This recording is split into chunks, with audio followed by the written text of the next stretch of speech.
مولا علی شیر خدا نے اپنی زندگی ساری 9 سال کی عمر تھی جب کلمہ پڑھا تھا، 9 سال حضور نے سب گھر والوں کی دعوت پکائی، اور جب سب لوگ آ گئے سارے خاندان والے، تو فرمایا میں اللہ کا نبی ہوں، کون کون میری مدد کرے گا؟ آپ کو پتہ ہے نا کہ جب مشکل وقت آتا ہے نا، یہ تو تب پتہ چلتا ہے نا ساتھ کون چلتا ہے۔ امیر آدمی ہو نا جس کے پاس 10 کروڑ روپیہ ہو اور وہ اپنے مکان کا تیسرا لینٹر ڈالنے لگے نا، تیسرا، تو سارے بڑے بڑے لوگ آ کے پوچھتے ہیں چودھری صاحب کوئی ضرورت ہوئی تو بتانا، پیسے پوچھے۔ تو غریب آدمی کی چھت گر جائے تو اسے کوئی بھی نہیں پوچھتا، بلکہ جن سے تعلق ہوتا ہے وہ بھی موبائل بند کر لیتے ہیں، وہ کہتے ہیں اب اس نے واپس کیسے کر دیں۔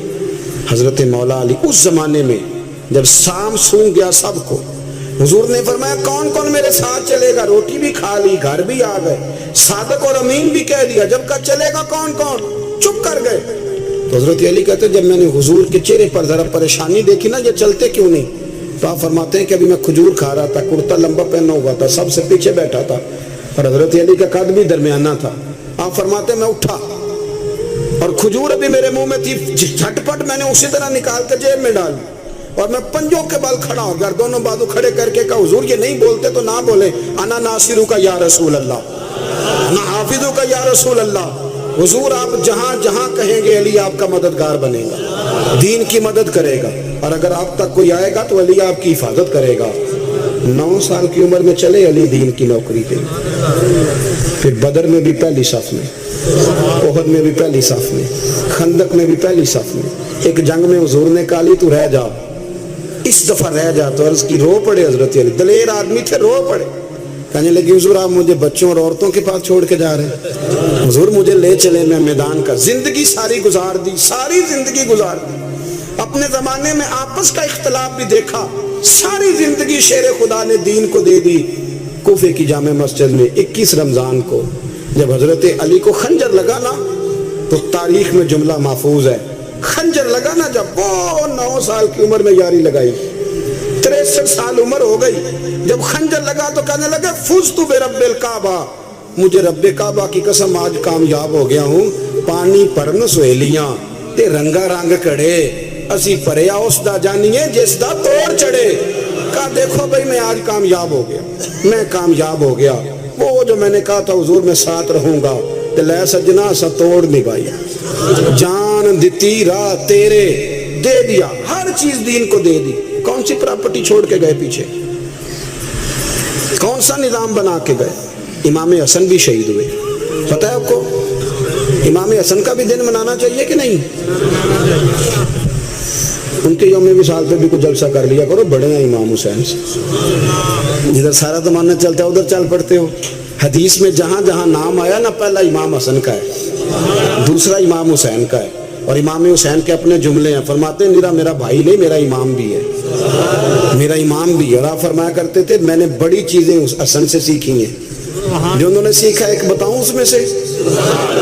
کچھ لوگ تھکے ہیں آپ میں سے، حالانکہ میں تو زیادہ سفر کر کے آیا ہوں، عرض کروں جو انہوں نے سیکھا ہے؟ سنو، امام حسین خود بتاتے ہیں، فرماتے ہیں کہ اب میرے بھائی نا امام حسن اپنی ایک بیوی کو طلاق دینا چاہتے تھے، اختلاف شدید ہو گیا، بات طلاق تک آ گئی، مجھے پتہ چلا تو میں پہنچا، میں نے کہا بھائی جان کیا اختلاف ہے بھابھی سے؟ سنا طلاق دینے لگے ہیں؟ فرمایا ہاں طلاق دے دوں گا۔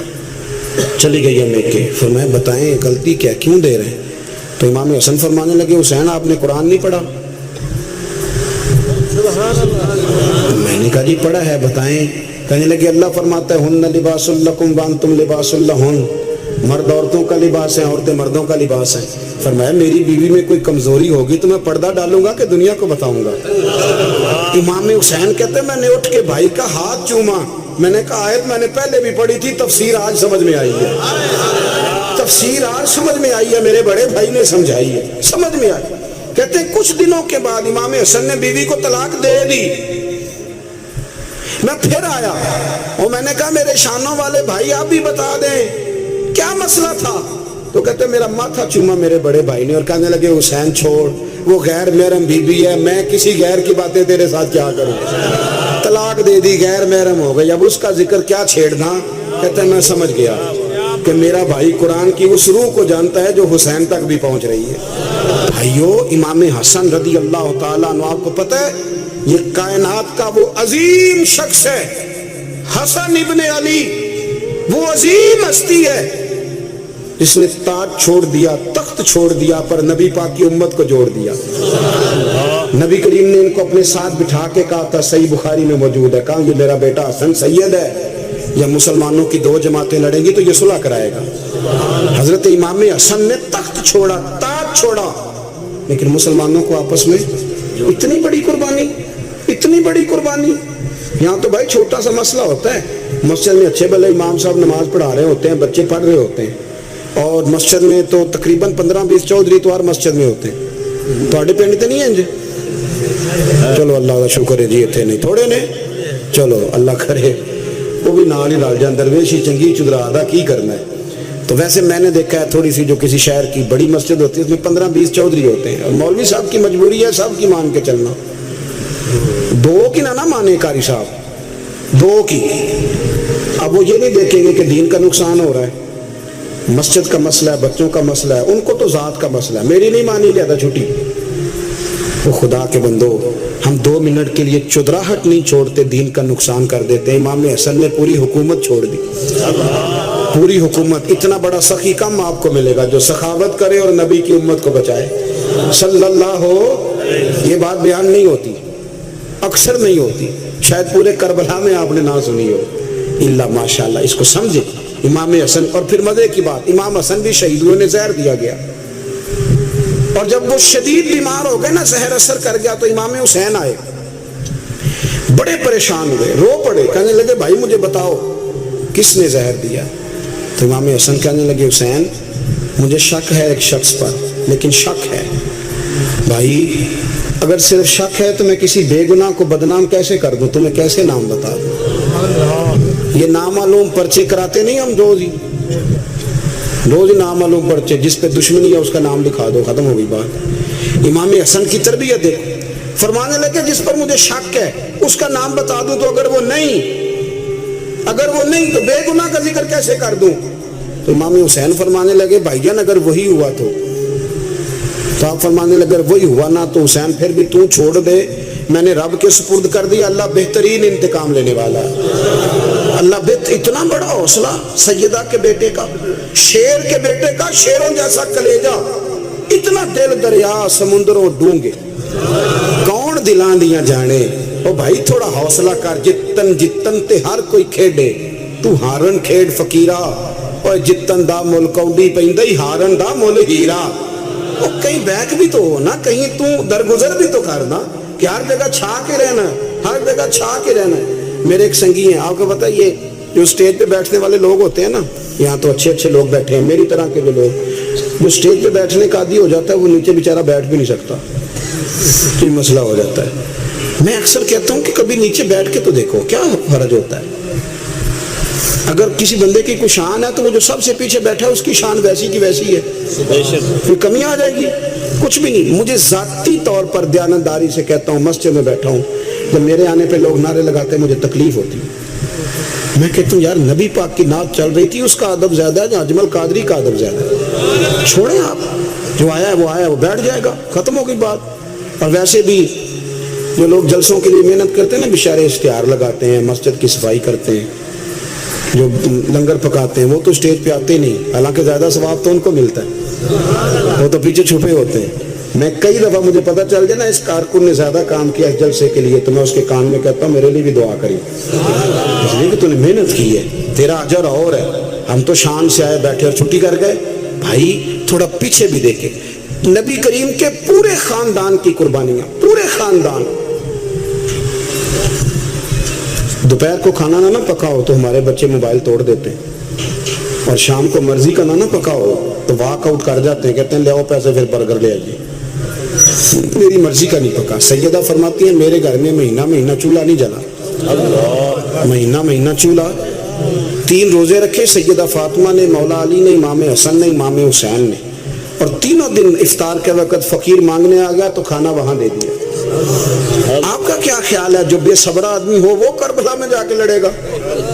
جس کو عادت ہی نہ ہو بچپن سے ٹھہرنے کی وہ لڑے گا، جو ذرا ذرا سی بات پہ ڈگمگا جاتا وہ لڑے گا، اسٹیج پہ نہیں بٹھایا تو لڑ پڑے وہ لڑے گا۔ او خدا کے بندو، بڑا حوصلہ چاہیے، بڑا ظرف چاہیے۔ امام علی مقام کا ایک قد ہے، ان کا ایک وقار ہے، ان کا ایک حسن ہے۔ امام حسین رضی اللہ تعالیٰ عنہ نے 25 حج کیے ہیں مدینے سے مکے پیدل جا کے، دونوں بھائیوں نے ہر روز 10 سپارے قرآن پاک کے امام حسین پڑھتے تھے۔ حضرت عبداللہ ابن زبیر کہتے ہیں میں سیدہ فاطمہ کے بیٹے حسن اور حسین سے جب بھی ملا ہوں دونوں بھائیوں نے روزہ رکھا ہوا ہوتا تھا۔ انہوں نے اپنی زندگی تقوی سے گزاری، پرہیزگاری اور سخاوت۔ سبحان اللہ۔ پتہ ہے سخی مالدار نہیں ہوتا، حضور نے فرمایا بندہ دل کا غنی ہوتا ہے۔ مالدار تو بندہ بنتا ہی تب ہے جب پیسے جمع کرے، سخاوت کرنے سے تھوڑی مالدار بنے گا۔ اس لیے درویش کہتے ہیں مالا والے سخی نہیں ہوندے، سخیاں کل مال نہیں ہوندا۔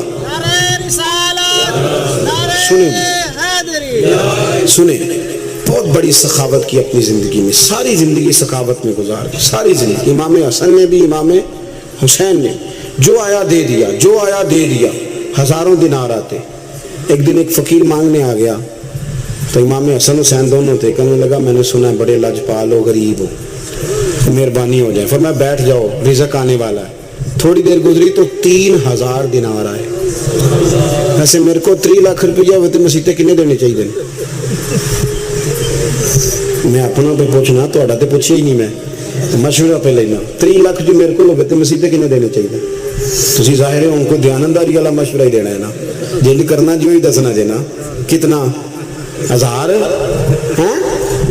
میں کبھی کبھی پیار سے بات سناتا ہوں۔ ایک سنگی میرے پاس آیا، کہنے لگا سب دعا کرو اللہ میں پیسے دے، میں وہ راہ دیا گا۔ میں کہ یا اللہ نے 10 کروڑ دے، 9.5 کروڑ تیرے راہ دے چھڑے گا۔ وہ بھی ہسی آئی ہے جو میں تسی ہسے ہو نا، آمین نہیں سوا کی، یا چپ کر گیا یا کوڑن لگ گیا۔ اور میں کہ کرما لیا آمین تے آگ، تینوں تے 50 لاکھ پھر بھی پیا بچدا سی، لیکن اسی دعاواں وچ بھی 9.5 کروڑ دین لئی تیار، ناراض نہ ہونا، دعاواں وچ بھی تیار نہیں، مزاج ہی نہیں، طبیعت ہی نہیں۔ سیدہ فاطمہ الزہرا کے پاس 40 اونٹ کھڑے تھے۔ ایک بی بی آئی، وہ کہنے لگی اماں جی یہ جو اونٹ کھڑے ہیں یہ میرے ہیں، اب بتائیں میں اللہ کے رستے میں دوں تو کتنے دوں؟ سیدہ فاطمہ کہنے لگی 1 بکری دے دے۔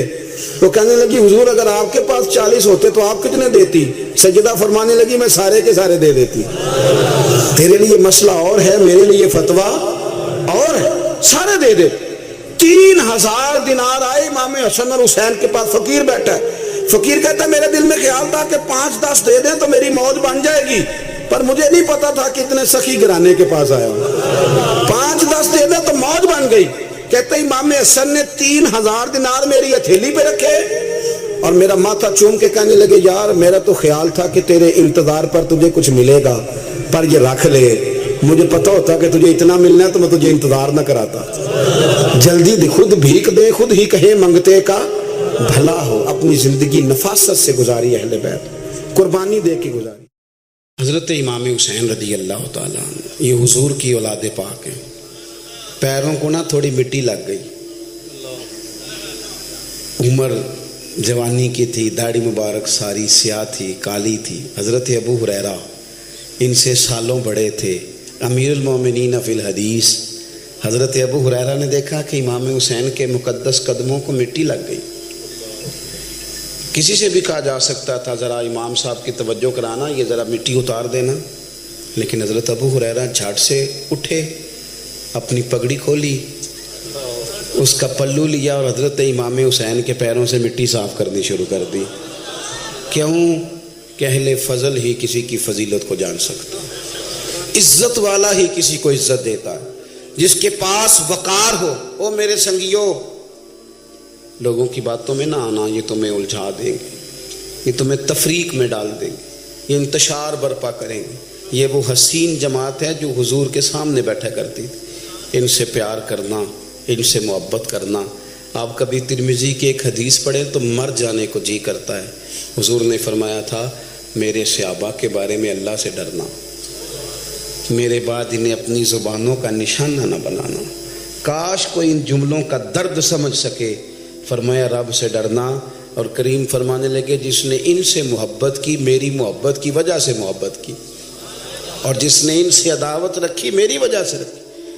کبھی بھی کسی میں. اور جو حضور کی اولاد ہے، صحابہ کرام نے ایک جگہ کچھ نذرانہ جمع کیا اور جمع کر کے کہا کہ حضور کی بارگاہ میں پیش کرنا ہے. اخراجات بہت زیادہ ہیں اور ظاہری وسائل اس ترتیب سے نہیں ہیں. یہ نذرانہ ہر مہینے پیش کرنا ہے. جب وہ لے کے حضور کی بارگاہ میں گئے نا تو اللہ نے قرآن نازل کر دیا. فرمایا محبوب ان سے کہہ دو لا اسألکم علیہ اجرا، میں تبلیغ دین پر تم سے کوئی اجر نہیں مانگتا. الا المودۃ فی القربى، بس میرے قریبیوں سے پیار کرتے رہنا، میرے قریبیوں سے محبت کرنا، پیار کرنا قریبیوں سے. یہ علی المرتضیٰ ہیں، یہ فاطمہ ہیں، یہ ان کا خاندان ہے، یہ ختیجہ ہیں، یہ عائشہ ہیں، یہ میمونہ ہیں، یہ حفصہ ہیں. ان سے پیار کرنا، میرے قریبیوں سے محبت کرنا. ہمارے دلوں میں حضور کی اولاد کا پیار ہونا چاہیے، طبیعتوں میں احترام ہونا چاہیے. ہمارا مزاج، ہمارا دل ان کے لیے دھڑکنا چاہیے. ہمارے لہجے، ہمارے انداز ہمیشہ ان کے حق میں نرم ہونے چاہیے. میں کہہ چکا ہوں سید کا صرف عقیدہ ٹھیک ہونا شرط ہے، باقی آپ تحقیق اور تفتیش میں نہ پڑیں، وہ جانے رب جانے. آپ کوشش فرمائیں ہماری اولادیں، ہم خود ایک اور اہل فضل کا ادب کبھی نہ چھوڑیں. دوسری بات آپ سے یہ عرض کرنی ہے، اس کو اچھی طرح سمجھ لیں کہ قومیں اپنے اسلاف سے بڑی ہوتی ہیں ہمیشہ. بڑا ہم ہوتا ہی وہ ہے جس کا کوئی بڑا ہوتا ہے، جس کا کوئی بڑا نہیں ہوتا وہ کبھی بھی بڑا. یہ کچھ عرصے سے ٹرینڈ چلا ہے، اگرچہ یہ درست نہیں ہے. آپ کسی سنار کی دکان پہ جائیں تو اس نے اپنے پیچھے نا اپنے والد صاحب کی اور دادا کی فوٹو لگائی ہوتی ہے. حکیم کی دکان پہ چلے جائیں، کپڑے والی دکان پہ چلے جائیں تو اس نے پیچھے اپنے دادا کی، والد کی فوٹو لگائی ہوتی ہے. اگرچہ یہ درست نہیں، تصویریں نہیں لگانی چاہیے. تصویریں ان کے کیا، پیروں کی بھی نہیں لگانی چاہیے. جہاں تصویر ہوتی ہے وہاں نماز کیسے پڑھی جائے گی؟ فرشتہ رحمت کا نہیں آئے گا. یہ تو اب ایک ضرورت بن گئی. تو اب ضرورت کیا، اب تو خیر نفسیاتی مسئلہ بن گیا ہمارا. یہ نفسیاتی مسئلہ ہے. یعنی سلام بعد میں فوٹو پہلے. یعنی سیانے سیانے لوگ، اور یہ ہمیں ایسے کھیل تماشے میں لگایا گیا ہے کہ میں ڈھیر سارے لوگوں پر غور کرتا ہوں، پھر ان کے لیے دعا کرتا ہوں کہ یا اللہ ان کی مدد فرما. یعنی اس طرح کی حالت ہے کہ وہ زندہ ہی موبائل کے اندر ہیں. ہر چیز ہی. مجھ سے ایک دفعہ ایک صاحب نے پوچھا مولوی آج کل بڑے لڑ رہے ہیں. میں نے کہا وہ 4-5 ہے جن کو آپ ٹی وی موبائل پہ دیکھتے ہیں.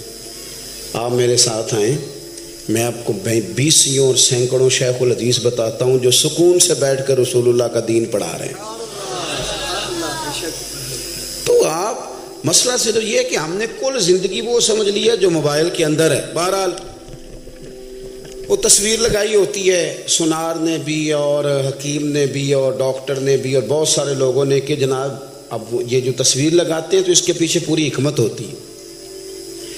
آپ ان سے پوچھتے ہیں یہ فوٹو کیوں لگائی ہے تو وہ کہتے ہیں ہم یہ بتانا چاہتے ہیں کہ یہ کام آج نہیں ہم نے شروع کیا، ہمارا شجرہ پرانا ہے. ہمارے باپ دادا سارے یہی کام کرتے تھے، ہمارا خاندانی ورثہ ہے. وہ ثابت یہ کرنا چاہتے ہیں کہ ہم پیچھے سے ہمارا ایک سلسلہ آ رہا ہے. ساری دنیا اپنے اکابرین کو، اسلاف کو، بڑوں کو ان کے زور پر بڑا ہونا چاہتی ہے. یہاں کچھ لوگ ایسے آئے ہیں جن کے نزدیک معاذ اللہ صحابہ ہی ٹھیک نہیں تھے، اہل بیت ہی ٹھیک نہیں تھے. آپ اپنی سند کیسے مضبوط کریں گے؟ اگر وہ اولین جو حضور کے سامنے بیٹھتے تھے وہی ٹھیک نہیں تھے تو پھر ان سے ہو کے جو دین آگے آیا اس کو تم کیسے ٹھیک مانو؟ ساری چیزوں کو مشکوک کرنا چاہتے ہیں. ہمارے بزرگوں نے، امام بخاری نے، امام مسلم نے محنت کر کے حدیثیں تلاش کی، اصول بیان کیے کہ یہ حدیث صحیح ہے، متواتر ہے، حسن ہے، ضعیف ہے، کیا ہے. اس کے اصول اور قاعدے بیان کیے. اور جب انہوں نے خود پوری تحقیق کی، آپ تھوڑی سی، آپ مشکل بات نہیں کر رہا، تھوڑی سی آپ غور کریں گے، انہوں نے سینکڑوں میل کا سفر کیا، گھوڑوں پہ، پیدل، اونٹوں پہ، ریسرچ کر کے بتایا کہ یہ حدیث بالکل درست ہے، اپنی سند کے اعتبار سے، متن کے اعتبار سے یہ متواتر درجے کی ہے. انہوں نے پوری ریسرچ کی.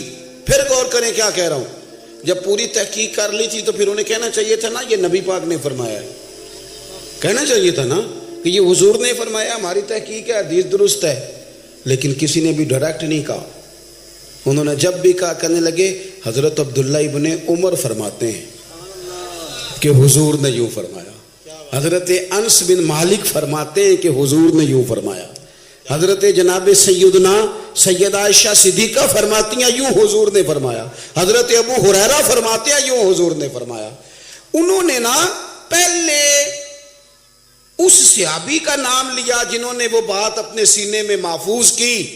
کیا بتایا انہوں نے ہمیں کہ ہم دنیا گھوم آئے ہیں, ریسرچ کر آئے ہیں, تلاش و بسیار کے بعد اس نتیجے پہ پہنچے ہیں کہ دین کا اصل فیض وہی ہے جو صحابہ اور اہل بیت کے سینوں سے ہو کے امت کو نصیب ہوا ہے.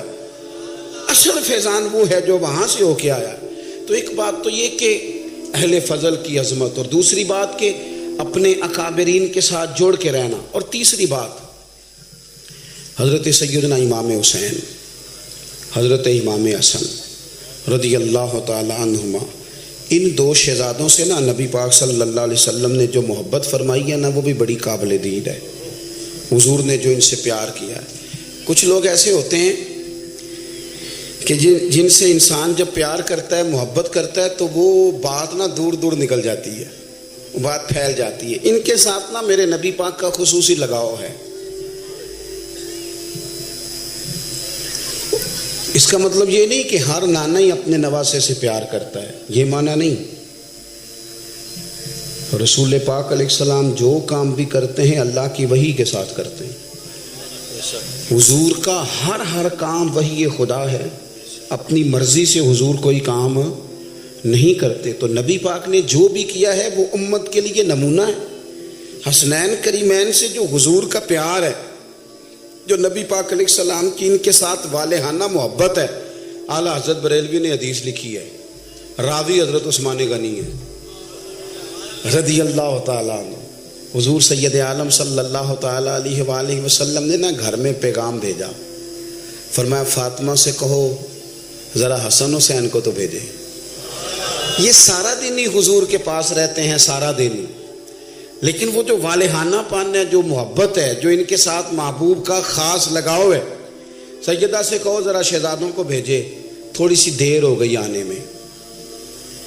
اعلیٰ حضرت فرماتے ہیں یوں لگتا جیسے سیدہ فاطمہ کپڑے نہیں ماں بدلنے لگتی بچوں کے, خوشبو نہیں لگانے لگتی, تھوڑی تیاری میں دیر ہو گئی تو محبوب نے نظریں جمائی ہیں اس حجرے کی طرف جہاں سے امام حسن اور حسین نے آنا ہے. رحمت کے عجب ہی جھمیلے ہیں, حسنین یہاں پر کھیلے ہیں. تو دونوں شہزادوں جب دروازہ کھلا تو حضرت عثمان غنی کہتے ہیں بچے جب نکلے نا دونوں, تو یہ کوئی 10 15 50 100 میل دور سے تھوڑی آ رہے ہیں, تو یہیں رہتے ہیں. محبوب کے قرب خاص میں انہیں سایہ کرم ہر وقت نصیب ہے. لیکن نبی کریم علیہ السلام کا جو والہانہ پن ہے, جو ان کے ساتھ حضور کا رشتہ محبت ہے, جیسے ہی دونوں شہزادے آئے,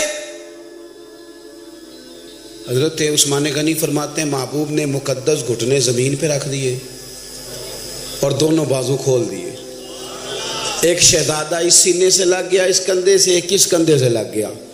اور پہلے بھی حضور پیار کرتے تھے, پر آج تو رخ ہی بدل گیا بات کا. اللہ کے پیارے حبیب علیہ الصلوۃ والسلام فرمانے لگے اے اللہ, یہ دونوں شہزادے کندھے سے لگے ہوئے, حضور فرمانے لگے اے اللہ میں ان دونوں سے محبت کرتا ہوں, تو بھی ان سے محبت فرما. اور کہا اے اللہ جو جو میرے حسن حسین سے محبت کرے تو ان سب سے محبت فرما, تو ان سب سے پیار کر جو میرے حسنین سے پیار کرے. اللہ کے پیارے محبوب علیہ السلام کی محبت جب حضور کو, بھائی جس چیز کی طرف محبوب نے ایک دفعہ دیکھا ہے نا, وہ غار ثور میں حضور ایک دفعہ گئے ہیں, 3 دن قیام کیا ایک دفعہ گئے, تو ہمارا تو کئی بار جانے کو دل کرتا ہے. جہاں حضور تھوڑی دیر قیام فرمائیں اس جگہ سے پیار ہو جاتا ہے. اور جن شہزادوں سے حضور اس والہانہ انداز میں پیار کریں, ان کی محبت, ان کا پیار ہمارے دلوں میں ہونا چاہیے. اور کچھ نہ ہمارے جذبات ہونے چاہیے, کچھ ہمارے جذبات میں والہانہ پن ہونا چاہیے ان شہزادوں کے لیے. آج کل نا ہمارے ہاں دور ہے تقریروں کا, پوسٹیں لگانے کا, اپنی اپنی اور ویسے بھی جو ہم لکھ رہے ہوتے ہیں, جو بول رہے ہوتے ہیں, وہ اپنے لیے نہیں ہوتا الا ماشاءاللہ, وہ تو سامنے والے کے لیے ہوتا ہے. وہ تو حضرت مجدد الفسانی رحمۃ اللہ علیہ کے حالات پہ ایک سیرت نگار نے لکھا ہے کہ آپ نے ایک شخص کو نا اپنے سلسلہ نقشبندیہ میں اجازت دی کہ اب آپ بھی آگے اللہ اللہ بتائیں، تربیت کریں، یہی طریقہ ہوتا تھا. تو ان کو خلافت دے دی، اب وہ سلسلہ طریقت میں آگے اشاعت سلسلہ کا کام کریں گے. کچھ عرصے کے بعد وہ خلیفہ صاحب نے حضرت شیخ کو خط لکھا تو کہنے لگے حضور آپ نے فقیر کو اجازت دی تھی، اب میں تقریر بھی کرتا ہوں، تدریس بھی کرتا ہوں، تصنیف بھی کرتا ہوں. تو حضرت فرمانے لگے آپ بہت اچھے کام کر رہے ہیں، رب آپ کو برکت دے، پر یہ سارا کچھ تو آپ لوگوں کی اصلاح کے لیے کر رہے ہیں، کچھ اپنے لیے بھی کرتے ہیں. رات کو تہجد میں اٹھ جاتے ہیں، کچھ اللہ کے حضور رونا نصیب ہو جاتا ہے، کچھ آپ کو درود و سلام کی کیفیات نصیب ہوتی ہیں. یہ تو جو کچھ ہے الحمدللہ بہت اچھا ہے، قابل تعریف ہے، پر یہ تو آپ خدمت دین کا کام کر رہے ہیں نا لوگوں کی، آپ اپنے لیے کیا کر رہے ہیں؟ یہ بھی تو مقام غور ہے.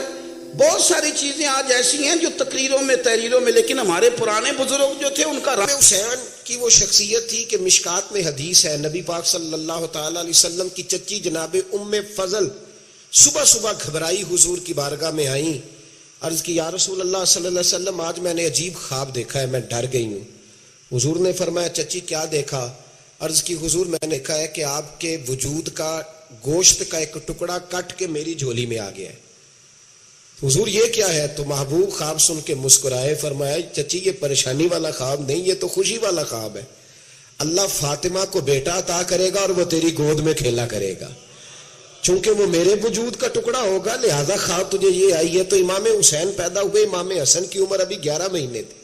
تو نبی پاک نے امام حسین کو جناب ام فضل اپنی چچی کی گود میں دے دیا کہ فاطمہ کے لیے دونوں بچے سنبھالنا مشکل ہوگا. وہ خواب اس طرح پوری ہوئی. امام حسین سے حضور نے بڑا پیار کیا، بڑی محبت فرمائی نبی پاک سے. کچھ حدیثیں میں نے جمعے میں عرض کی تھیں. حضرت ابو ہریرہ رضی اللہ تعالیٰ عنہ کہتے ہیں یہ واحد بچہ تھا حضور کے گھرانے کا کہ میں نے دیکھا کہ نبی پاک صلی اللہ علیہ وسلم بیٹھے تھے تو یہ حضور سے کہہ رہے ہیں، نبی پاک سے کہ نانا جی اٹھ کے کھڑے ہو. کہتے ہیں حضور کھڑے ہو گئے تو کہنے لگے میں نے آپ کے برابر جانا ہے. بچے جو مرضی ضد کر لیتے ہیں نا.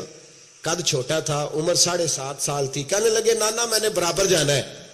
تو نبی پاک صلی اللہ علیہ وسلم نے ہاتھ پکڑ لیے، فرمایا چل پھر ہو جا برابر. تو حضرت ابو ہریرہ کہتے ہیں انہوں نے حضور نے ہاتھ پکڑے، اوپر کھینچا تو امام حسین نے پہلے اپنے پیر حضور کے گھٹنوں پہ رکھے، پھر نبی پاک کے سینے پہ رکھے، اور جب ان کا قد سر تھوڑا سا حضور سے اونچا ہو گیا تو محبوب فرمانے لگے چل بس کر، تو نے تو کہا تھا آپ کے برابر ہونا، تو اوپر نکل گیا ہے، چل بس کر. فرماتے پھر امام حسین نے زبان باہر نکالی تو محبوب ان کی زبان چوسنے لگے، پھر ساتھ لٹا لیا اور انہیں سونگھنے لگے. تو میں نے عرض کی حضور آپ حسین کو سونگتے کیوں ہیں؟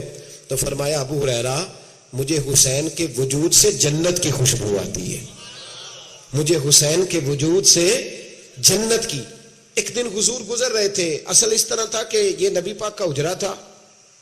جن لوگوں کو اللہ نے مدینے کی زیارت کرائی ہے وہ جان سکتے ہیں نبی پاک کا حجرہ تھا. تو حضور کے حجرے کی اس جانب یعنی مسجد کی جو بالکل سیدھ ہے اس کی بیک میں سیدہ فاطمہ رہتی.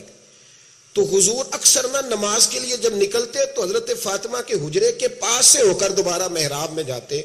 محبوب حجرے کے پاس سے گزرے تو امام حسین رو رہے تھے. تو حضرت فاطمہ نے کسی بات میں جھڑک دیا تو امام حسین رونے لگے. تو نبی پاک نماز کے لیے گئے تو واپس لوٹ آئے اور واپس تشریف لا کے کہا فاطمہ حسین کو کیا ہوا؟ عرض کی یا رسول اللہ تنگ کر رہے تھے میں نے ڈانٹ دیا ہے. کیا خوبصورت جملے ہیں حدیث پاک میں. سرکار نے فرمایا فاطمہ اس کو حسین کو نہ رونے نہ دیا کر، یہ جب روتا ہے نا تو میرے دل کو تکلیف ہوتی ہے. تو بی بی صاحبہ کہتی ہیں یہ حکم آیا نبی پاک کا میرے نا، پھر میں نے ڈانٹنا چھوڑ دیا. یہ ان کے فضائل تھے کم. ان کی تربیت خود نبی پاک نے فرمائی، خود ڈیوٹی. میں کسی منطق کا میں اب تو اللہ تعالیٰ معاف کرے، پہلے ہم لوگوں کو کہتے تھے فلانی مجلس میں نہ جانا فلانی، اب تو مصیبت بن گئی ہے، جانے کی ضرورت نہیں، ہر شے موبائل میں آ گئی. مجھے بھیجتے ہیں کہتے ہیں حضرت صاحب یہ ذرا سننا، یہ ذرا سننا. کل کراچی سے کچھ مہمان آ گئے تو اب بچوں نے وہ کلپ سنبھال کے یہ مولوی دیکھو کیا کہتا ہے. اب آیتیں پڑھی جا رہی ہیں قرآن پاک کی، اتنا ٹکڑا یہاں سے لیتے ہیں، اتنا ٹکڑا یہاں سے لیتے ہیں اور ملا کے پتہ نہیں کون سا مکسچر بنا رہے ہیں. کسی آیت کا ترجمہ نہیں، کوئی واضح حدیث نہیں. ایسے ہوا ہوگا, پھر اس کو اس سے جوڑ لیں تو کیا بنتا ہے, اتنی جمع کر لیں. یہ کون سا دین ہے جو توڑ مروڑ کے بیان کر رہے ہیں؟ کون سا مذہب ہے؟ دین تو واضح کھلی کتاب ہے. اب ہمارا یہ شوق ہے, ہم ہر تماشا دیکھنا چاہتے ہیں. ہم اپنے لوگوں کی قدر نہیں کرتے اور بڑی بڑی دور جا کے ہم غلط معاملات میں جاتے ہیں, پھر ذہن ہمارے شکوک کا شکار ہوتے ہیں. ہمیں سمجھنا چاہیے کوئی ایسی کسی دلیل کی ضرورت نہیں ہے. جب ان کے واضح چیزیں ان کی کتابیں میں موجود ہے, حدیث میں موجود ہے, قرآن مجید میں ان کے فضائل کھل کے موجود ہے, تو دور جانے کی کیا ضرورت؟ حضور ان کی ٹریننگ کراتے تھے. پہلی بات تو یہ ہے کہ نبی پاک نے دعا مانگی تھی, یا اللہ میرے گھر والوں کو زیادہ روزی نہ دینا, انہیں ایک وقت روٹی دینا, ایک وقت کی بھوک دینا.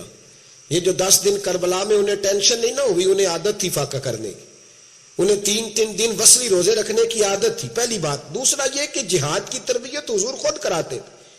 حضرت فاطمہ زہرا کہتی میں پردے کے پیچھے دیکھ رہی تھی, نبی پاک نے امام حسن اور حسین سے فرمایا چلو میرے سامنے کشتی لڑو. تو دونوں حضرات آپس میں جب کشتی لڑنے لگے تو نبی پاک نا امام حسن کو کہتے ہیں, حسن حسین کو ٹانگوں سے پکڑو, حسن حسین کو پیچھے سے پکڑو. جب نبی پاک بار بار امام حسن کو بتا رہے تھے تو سیدہ پیچھے سے بول پڑی, کہنے لگی یا رسول اللہ آپ چھوٹے کو بتائے, آپ بڑے کو بتا رہے. بڑا تو پہلے 11 مہینے بڑا ہے, تو آپ چھوٹے کو بتائے بڑے کو بتا رہے. تو فرمایا فاطمہ تو چپ کرنا, جو میں دیکھ رہا ہوں تو نہیں نہ دیکھ رہی, ایک کو میں بتا رہا ہوں, دوسرے کو جبریل امین بتا رہے ہیں. تو یہ حضور نے اپنے سامنے ان کی تربیت کی.